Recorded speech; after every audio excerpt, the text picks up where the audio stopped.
It's been a shaky takeoff for NCIS, Sydney already, but CBS might have just made the situation even bleaker for the franchise's latest spin-off.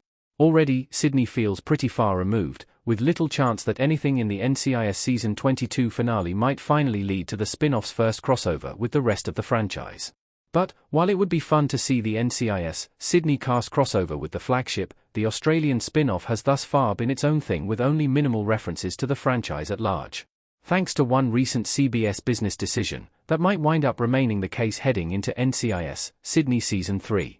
NCIS Sydney joins NCIS on Tuesday nights for a stronger primetime block. It was never in the series' best interest to air on Fridays.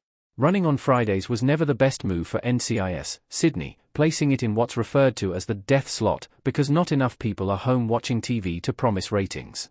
Moving NCIS Sydney to the same night as the rest of the franchise is ultimately the best move, and CBS Fall 2025 schedule confirms that was the plan. This gives NCIS Sydney a higher chance of success.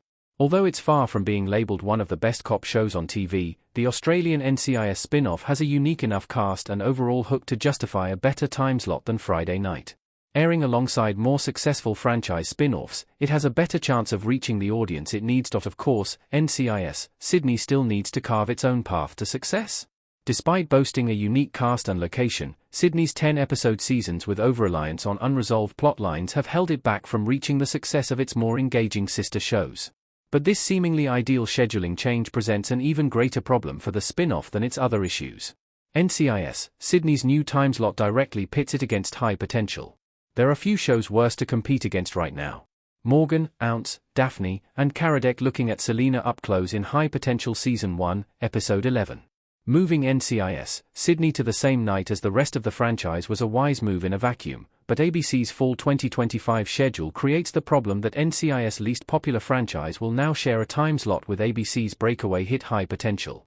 Although Caitlin Olsen's comedic procedural bears little similarity to NCIS, its uniqueness is precisely the issue. Even after the NCIS Sydney Season 2 finale opened the door for a compelling of a story involving Blue next season, High Potential premieres earlier than any other scripted series on Tuesday's network TV schedule. This means that its ongoing stories will have been more thoroughly developed by the time NCIS Sydney even begins Season 3. Between High Potential already earning more popularity and also getting a jumpstart on beginning its overarching storyline, it's hard to imagine that NCIS Sydney will be much of a competitor in the ratings. This unexpected competition might not spell the end of the series, but it certainly isn't great news for its future success.